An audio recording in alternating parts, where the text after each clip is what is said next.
সঙ্গে সঙ্গে যে শিকারী বন্ধ করে রেখেছিল সেই শিকারী সেখানে হাজির হয়ে গেল। হাজির হওয়ার পরে আমার দয়ার নবী মায়ের নবীকে জিজ্ঞেস করে, আমার বিনা পারমিশনে বিনা অনুমতিতে তুমি কেন ছেড়ে দিলে আমার হরিণ? কি হয় তারপর কবি ছন্দের মাধ্যমে লিখছে দেখো। হরিণ যখন ছেড়ে দিল শিকারী এক তখন এলো, বলে বিনা হুকুম, বলে বিনা হুকুম আমার হরিণ কেন ছাড়া পেল?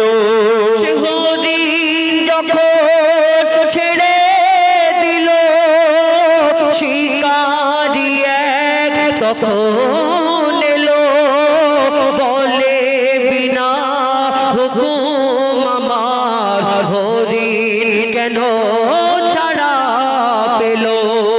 দয়ার রাসূল বলে তারে যতক্ষণ না আসে ফিরে বেঁধে রাখো তুমি আমার এই আবেদন যে আমার আমিন নবী আমার মুক্তি দাতা সবার। যখন সেই শিকারী এসে প্রশ্ন করে বিনা হুকুমে বিনা পারমিশনে কেন আমার এই হরিণকে ছেড়ে দিলে, ওই যখন আমার দয়ার নবী বলে যে শোনো শিকারী, ওর বাচ্চারা দুধ খাওয়ার জন্য বেকারার হয়ে আছে, দুধ পান করে আবার ফিরে আসে। এই কথা শোনার পরে সেই শিকারী আমার দয়ার নবীর দিকে তাকিয়ে থাকে, কে তুমি? তোমায় একটা অবলা জন্তু, অবলা হরিণ, সে তোমার মাথাতে আবার দুধ পান করে আবার কোনোদিন ফিরে আসে, এটা কেমন করে হয়? আমার দয়ার নবী মায়ের নবী বলে, শোনো এই শিকারী, তুমি যতক্ষণ না তোমার হরিণ বন্দী হরিণ তোমার কাছে ফিরে আসে, আমি তোমার কাছে সেই হরিণের বদলে আমি জামিন থাকবো, আমি থাকবো যতক্ষণ না পর্যন্ত তোমার হরিণ ফিরে আসে।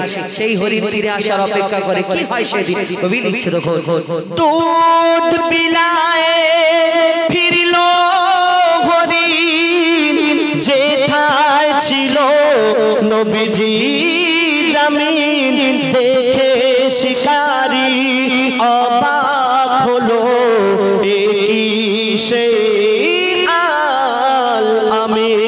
দুধ বিলায় ফিরল হরিণ, দুধ বিলায় ফিরল হরিণ যেথায় ছিল নবীজি জামিন, দেখে শিকারী অবাক হলো, বলে সে আল আমিন। অবলা হরিণ কথা বলে, তুমি যে শেষ নবী হলে।